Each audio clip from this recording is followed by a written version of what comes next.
Núcleo de Repertório TBC, ou Núcleo de Repertório do Teatro Brasileiro de Comédia.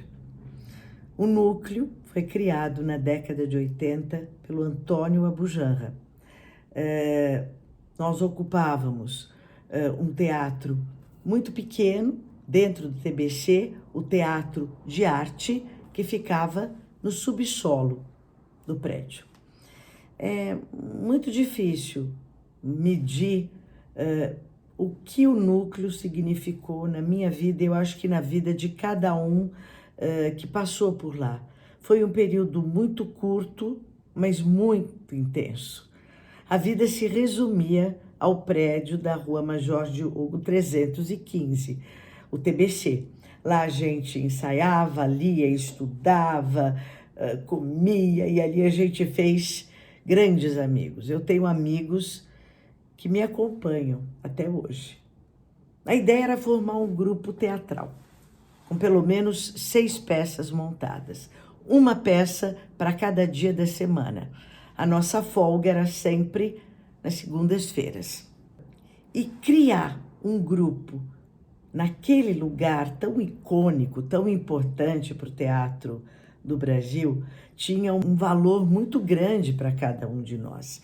O TBC foi inaugurado na década de 40 pelo Franco Zampari e por ali passaram nomes da maior importância. O Ziembinski, Henriette Morinot, Cacilda Becker, Adolfo Celli, Sérgio Cardoso, Paulo Altran, Nidia Alicia, entre tantos outros. São nomes que fizeram a história do teatro no Brasil.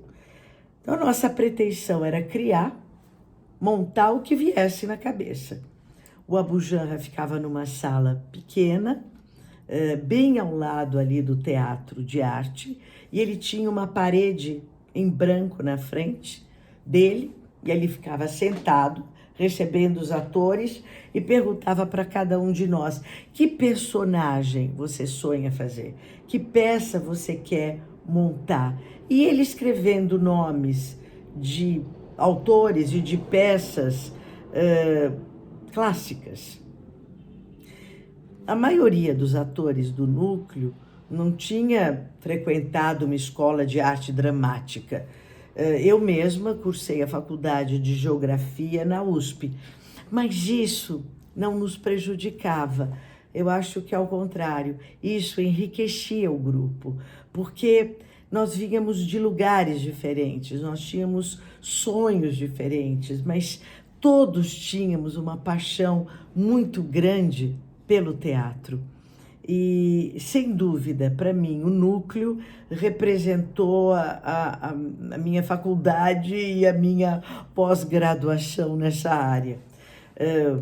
O espírito era o teatro de grupo. Então, a ideia era de várias montagens ao mesmo tempo. Cada um podia ser protagonista ou figurante, ajudar na produção, nos bastidores. Portanto, muitas vezes nós nem entrávamos em cena. O Abujamra tinha uma sala oficial, fora essa sala pequenininha ali do Teatro de Arte, ele tinha uma outra sala, no Assobradado, que era a sala que ficava, era o teatro que ficava no primeiro andar do TBC. E ali a gente leu clássicos, nossa, que eu nunca mais vou me esquecer. Eu tive ali um contato com tantos autores e tantas peças maravilhosas, Strindberg, Shakespeare, Molière, Ibsen.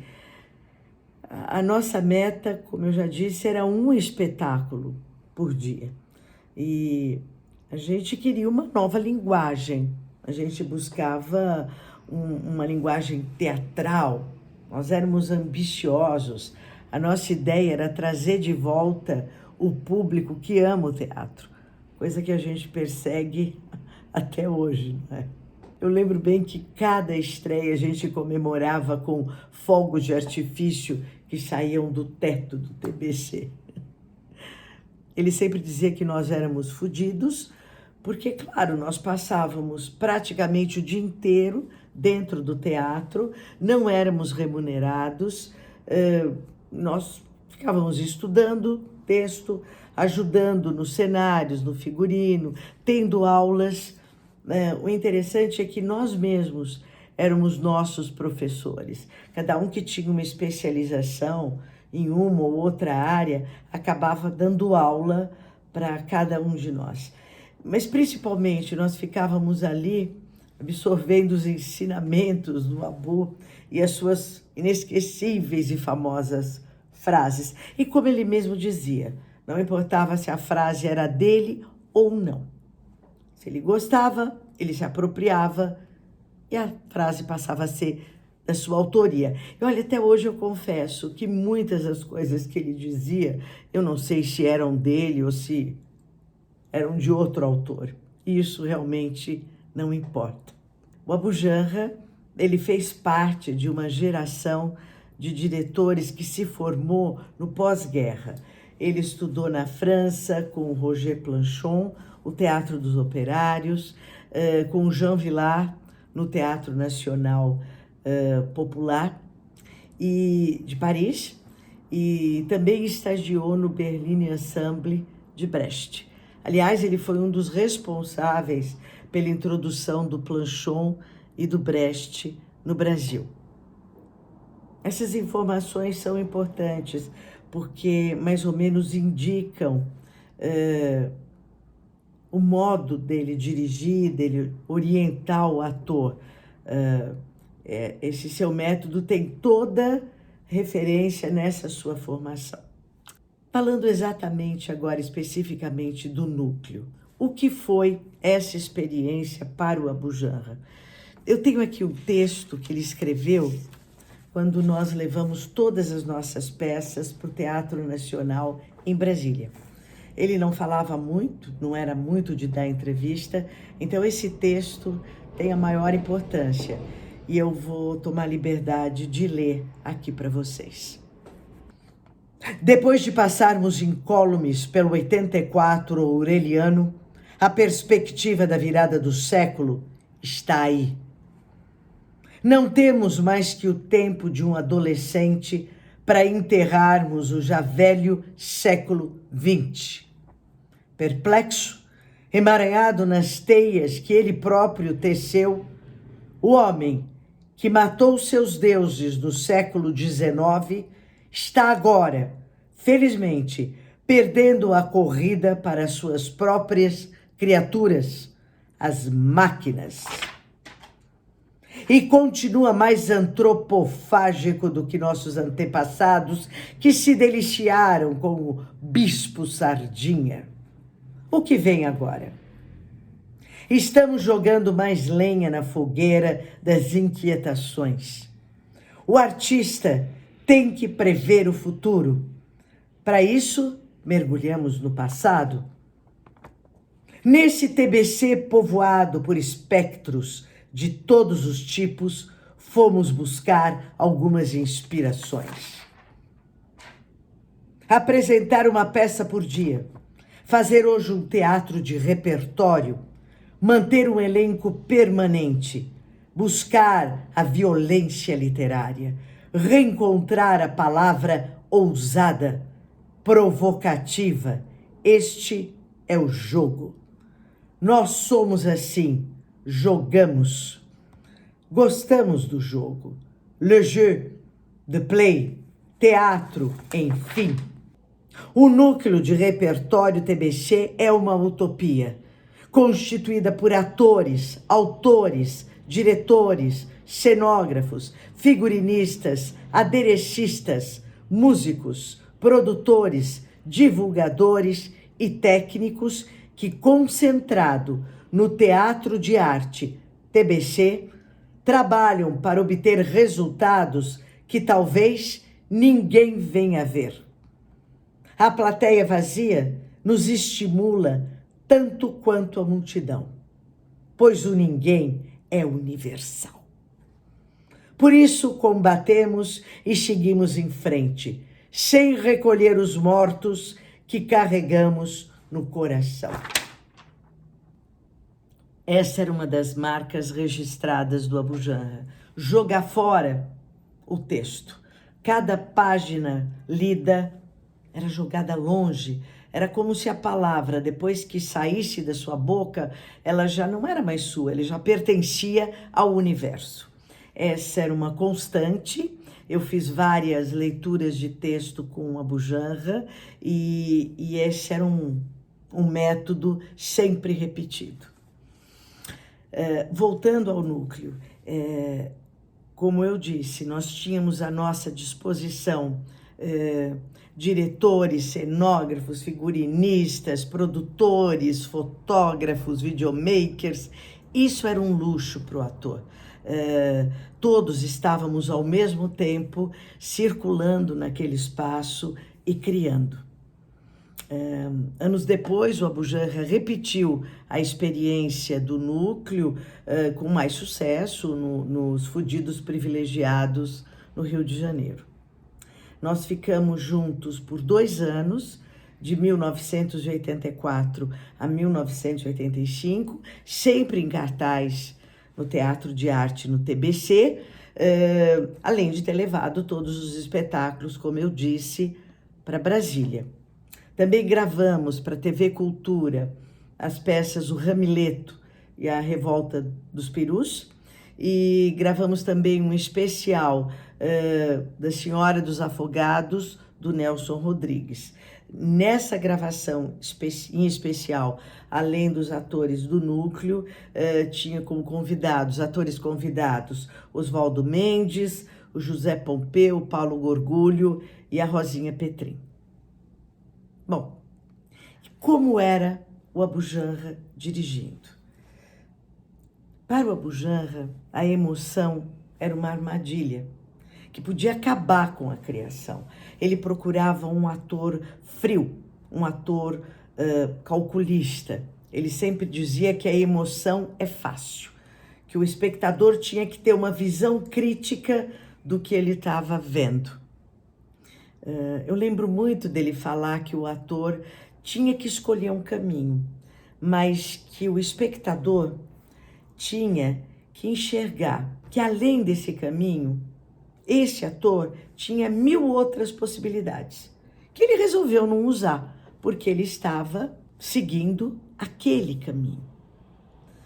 Acabar com o óbvio, com o conhecido, com o natural, buscar o espanto, a curiosidade. Nós, atores que fazemos parte do núcleo, nós tínhamos uma pretensa liberdade, porque no meio daquele aparente caos de ideias, de conceitos, de aulas, de broncas, de ensinamento, havia um grande orquestrador que era o Abu. Ele exigia de cada um de nós a precisão, e ele tinha um respeito enorme pelo ato da criação. Ele amava os atores e ele fazia com que a gente se colocasse pessoalmente nos espetáculos. Existia um caos? Sim, mas era um caos voltado para a criação, além de um grande rigor, né?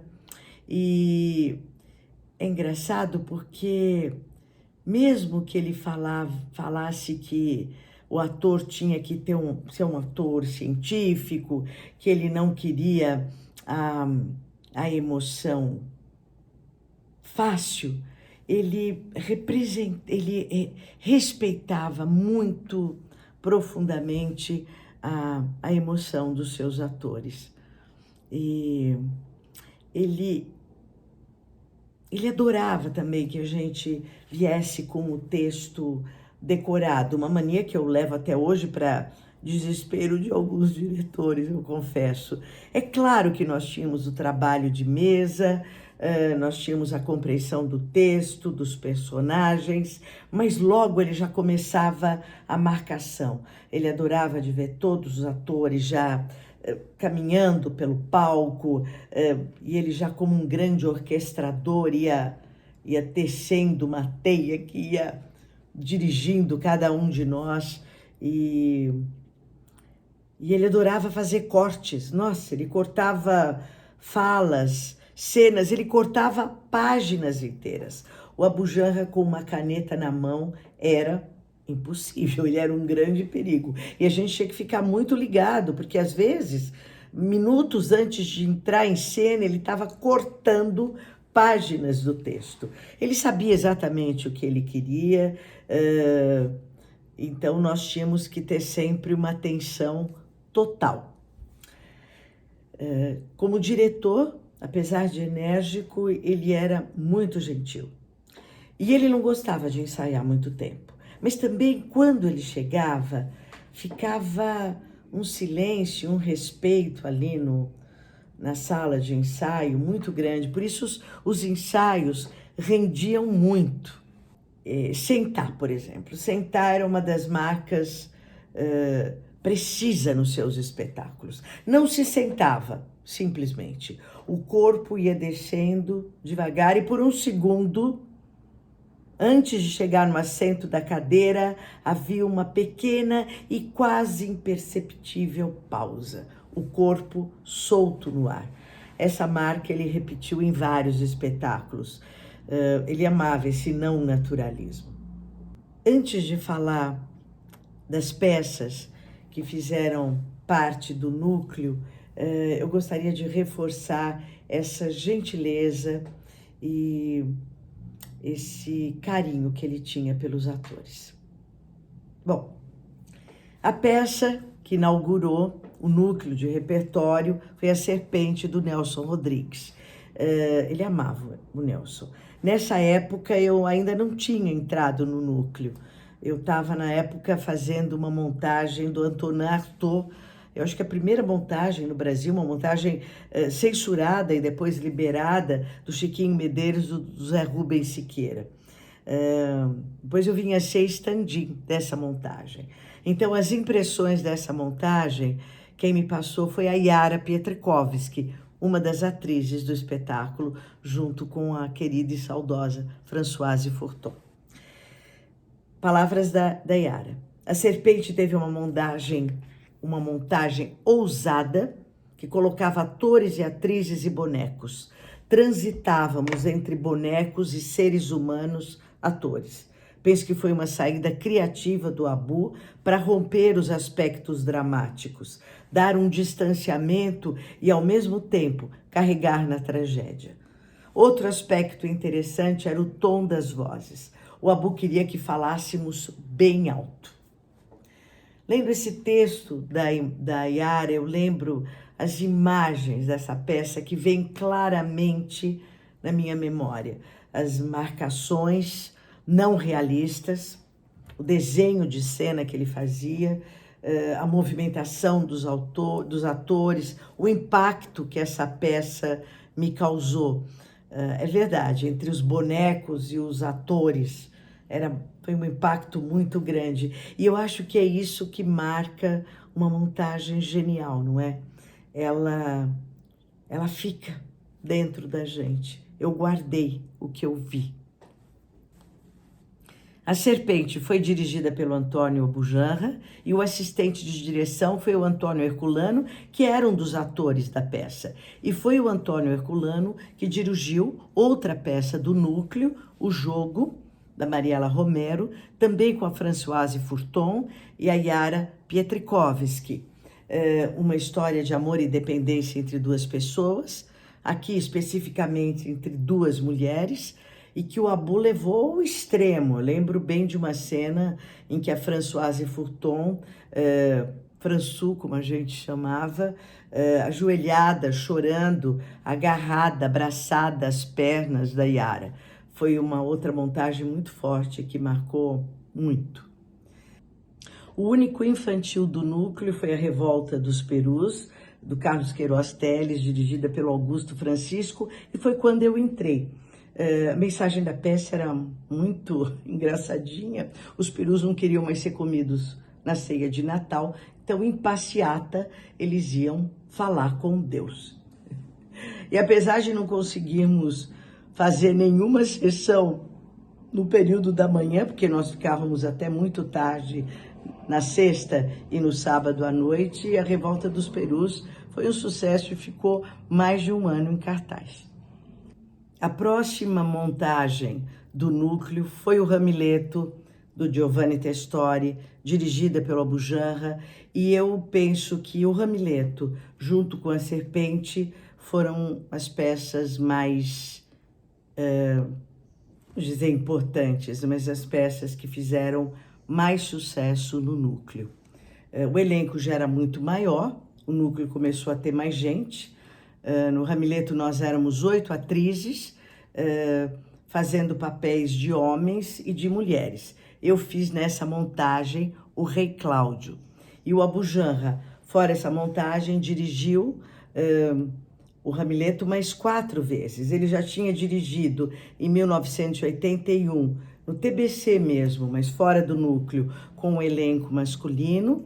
Depois foi a nossa, em 84, com o elenco feminino.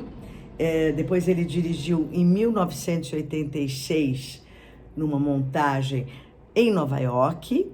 Eu mandei todos os nossos figurinos para Nova York. E depois no Rio, em 1991, um certo Hamlet, com elenco feminino. E depois, em 2002, Hamlet negro, com atores e atrizes negros.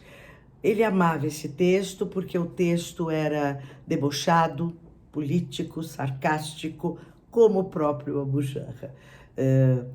O texto é uma releitura do Hamlet, de Shakespeare. E eu lembro de um discurso do rei que eu fazia, que começava com brasileiros e paraguaios. Com certeza, o autor italiano não escreveu isso.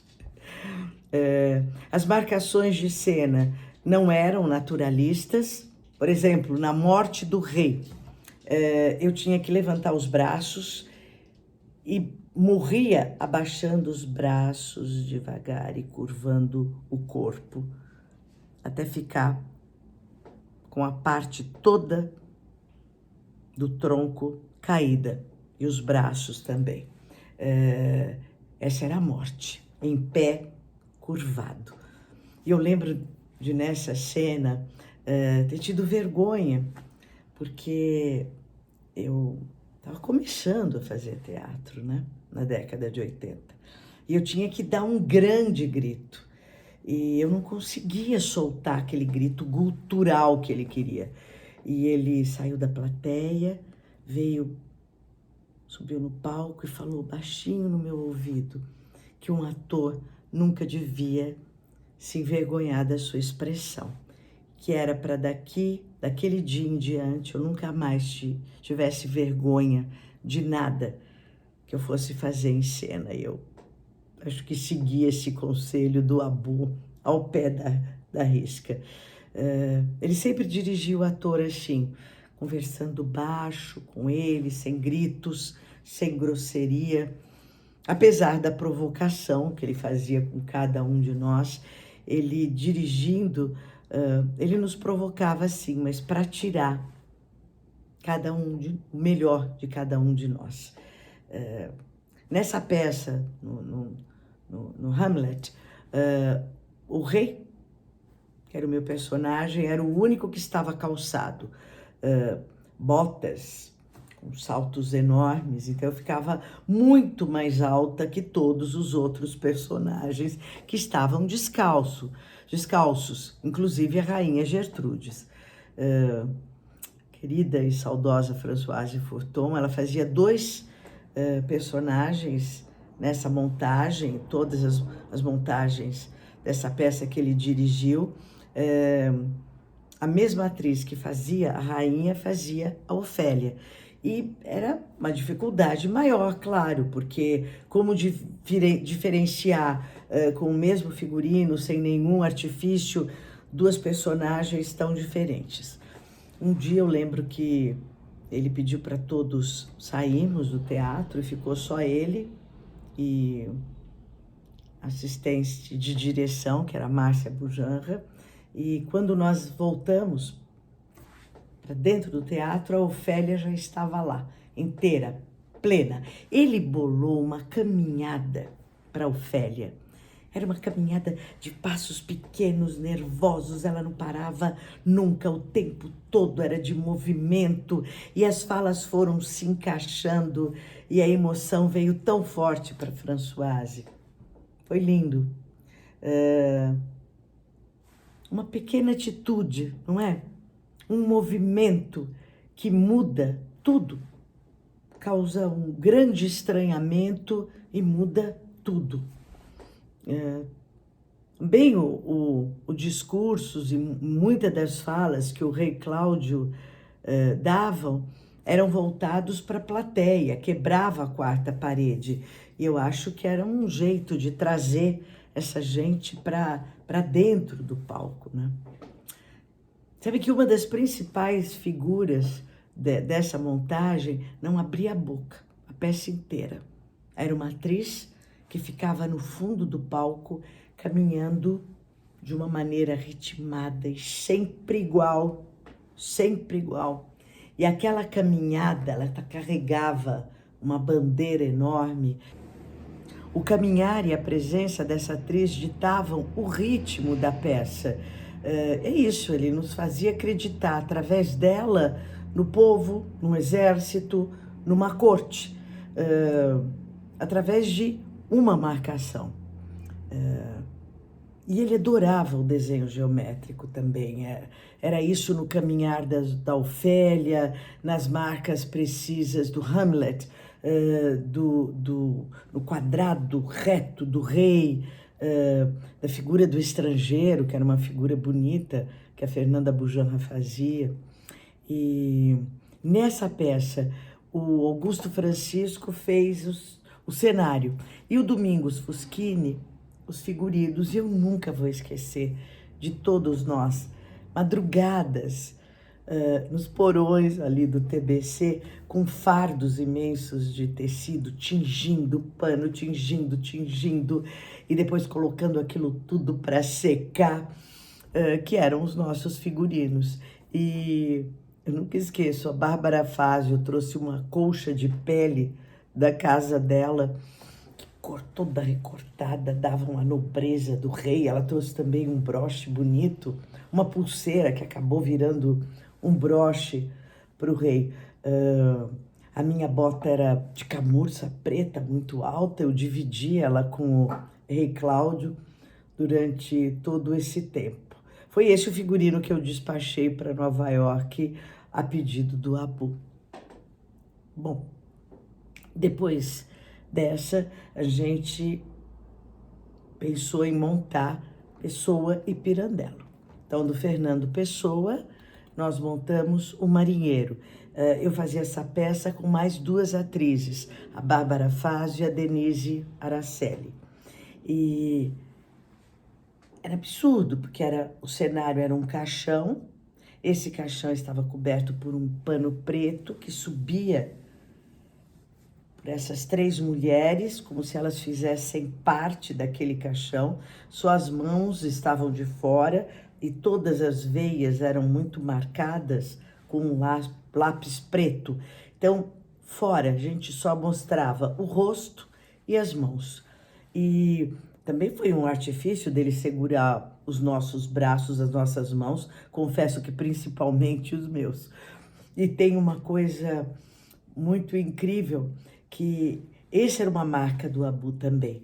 Aquelas mulheres contavam aquela história de um jeito ritmado, sempre igual, e num determinado momento ele permitia uma pequena explosão. E depois elas voltavam para a mesma toada, para o mesmo ritmo. Uma coisa interessante no dia da estreia desse espetáculo, quando o Marinheiro estreou, foi no dia do enterro do Tancredo Neves. Então, o país inteiro estava perplexo, não é? Assombrado com aquela morte. E quando o público entrava no teatro, ele via esse caixão e essas três mulheres de preto iluminadas por velas. Eu devo confessar que para a plateia foi um choque. O Homem da Flor na Boca, do Pirandello, foi a outra peça escolhida. com Antônio Herculano e o Carlos Palma, e a direção do Gigoneto. E ele gostava muito disso, Abu, dessa alternância de diretores, de atores, e ele era muito generoso com todos os diretores que faziam parte do núcleo, e fazia questão que pelo menos um espetáculo cada um deles pudesse dirigir. O Marinheiro e o Homem da Flor na Boca se apresentavam às terças e quartas, em horários alternativos. Bom, estreado um espetáculo, o Abu Janra nunca mais aparecia, quer dizer, ele não ia nem na estreia. Ele entregava e estava pronto o trabalho dele. Agora ele ficava da casa dele ligando ansiosamente para saber como tinha sido. E se por acaso um de nós fizesse alguma coisa em cena, um acidente, um riso, alguma coisa, ele sempre ficava sabendo. E falava: a carreira é sua, estrague-a como quiser. E era horrível ouvir isso. Ou então, quando a gente ia estrear e estava todo mundo muito ansioso, e um ficava perguntando para o outro: tô bem, tô bem. Ele falava: já foi perguntar para o padeiro da esquina? Ou outra, né? A ansiedade acaba com qualquer carreira. Mas quando ele foi estrear o Contrabaixo, o monólogo que ele fazia como ator, ele me chamou para ver o ensaio, e a hora que acabou ele veio rindo para mim. O que você achou? Você acha que eu tô bem? Bom humor acima de tudo. Bom, depois que estava já em cartaz, portanto, A Revolta dos Perus, O Ramileto, O Jogo, Nem Todo Ovo é de Colombo, A Serpente, nós começamos a ensaiar uma peça de um autor venezuelano chamado José Inácio Cabrujas, que era o Ato Cultural, e que nós estreamos com o nome de Nem Todo Ovo é de Colombo, e conta a história de um grupo pequeno numa cidadezinha, né? E esse grupo cultural resolve fazer uma peça sobre Cristóvão Colombo.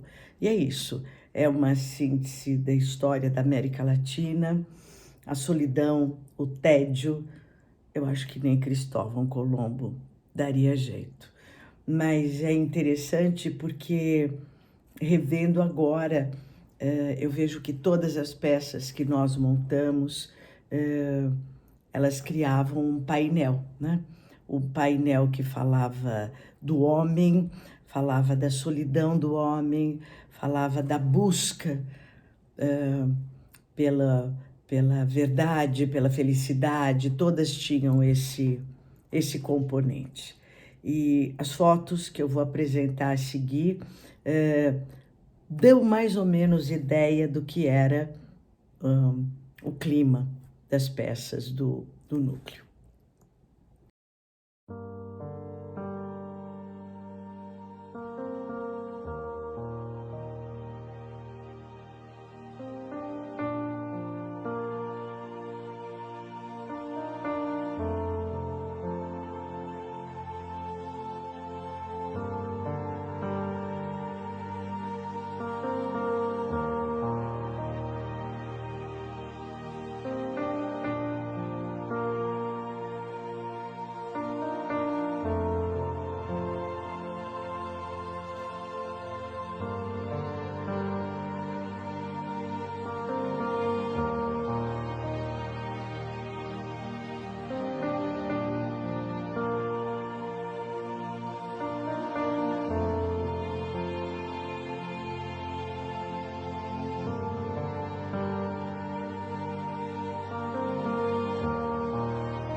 deixando-me viúva desconsolada e enlutada. Viúva negra e negríssima, com o país nesta esculhambação. É isto mesmo, uma esculhambação!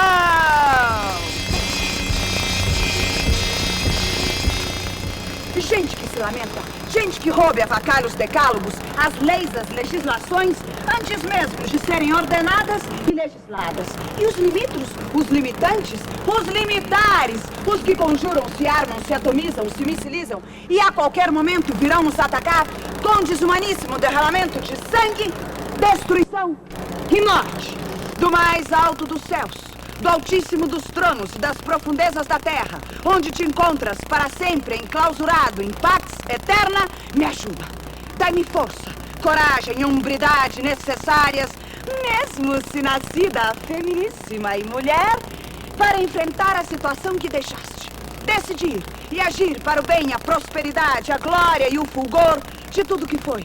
E deverá ser eternamente meu domínio, meu reino e minha coroa. Segunda apresentação. Senhoras e senhores,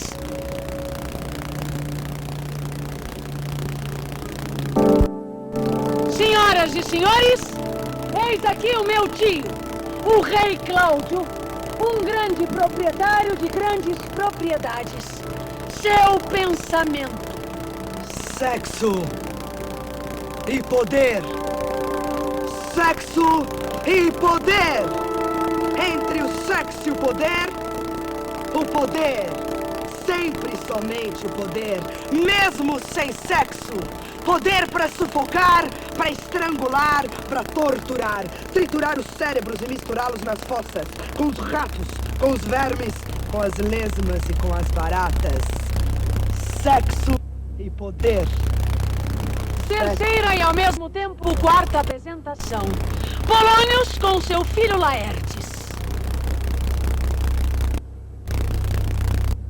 Eis Laertes. Observem bem, são cicatrizes de guerra. Pelo menos é o que dizem. Marcas de força e virilidade causadas por armas inimigas. E vede as medalhas que traz ao peito. Prova provada de que se trata de um verdadeiro e legítimo ato de heróico heroísmo. Tire a mão daí! Não és digno de tocares nelas. Se tocar nelas, talvez não. Mas certissimamente de cuspir nelas, isto sim.